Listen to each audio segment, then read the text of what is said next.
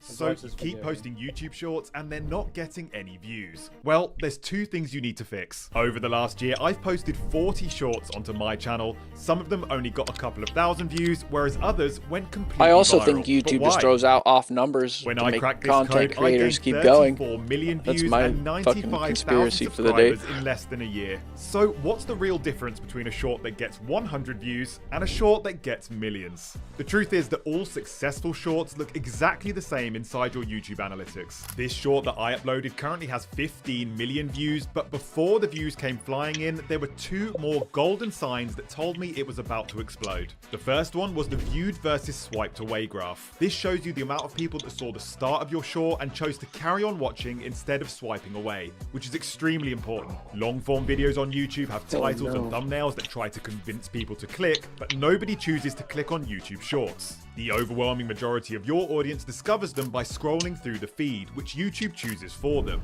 So the first 5 seconds of your video needs to grab attention and convince people to carry on watching. This is your title and thumbnail. As you can see, 76% of people chose to watch this short and it got 15 million views. In my experience, if your I short got hit gets by less than that 65 thing over or our head, 70% the lantern. after a few days, it will stop getting recommended. the But archer don't shot take it. my word for it. This other short I uploaded has 9 million views, and this is the swiped away graph. Here's another one, and here's another one. As you can see, they are all over 70%, and they all ended up getting over 1 million views. So is And 90% just of to being a prove that point YouTuber even just more, here's plagiarizing another and video learning with just a everything few else that's thousand good? views, and the view Doing it number your own versus way, but swiped it's still away is much plagiarizing. lower. You copy What if someone's this meant- format or you copy their The sad thing with design. YouTube is people like all just like there's like a formula you gotta like fit into. You know what I mean? The criteria. Not even a criteria, but there's like a formula you gotta follow for the algorithm and shit. And if you don't, It is always changing too. yeah, it's always changing. Always changing. Always changing. That's why people have like whole ass teams like just dedicated to like analytics on YouTube. You know what I mean? Figuring out everything. Yeah. What works on some days, what times to post. Yeah, some days are different times. It's just fuck, you know what I mean? Dude, I'm beating the fuck out of 5 guys right now, bro. That's wild. Decapitate that son of a bitch. How big Shiv? You can afford Shiv, Canada. You play it like once a year. Bro. It's free on the Game Pass. I guess you don't have Game Pass, do you? No, I don't, brokey. My brokey.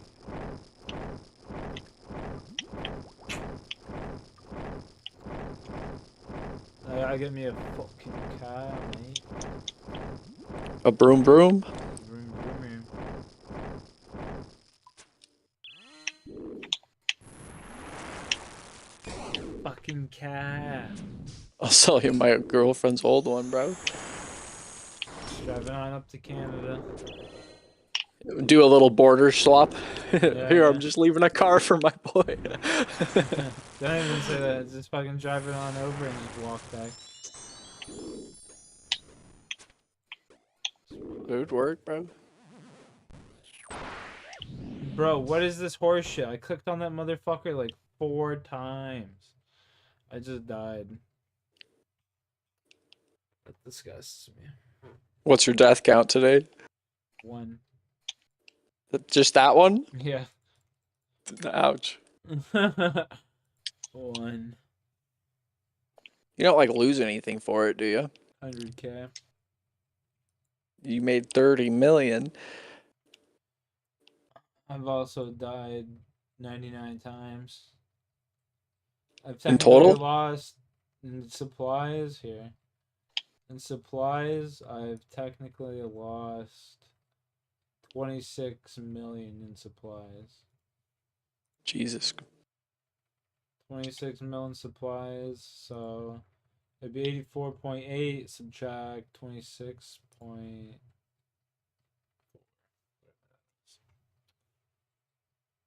Did you ever play RuneScape, Chris? Like in '07 when it first came out. Back in 07, that's funny. This fucking guy. Had the kids in school tell me to get on the game. They took me to the wild and killed me, and then that was the last time I played. Some fucking virtual bullying right there. Jesus.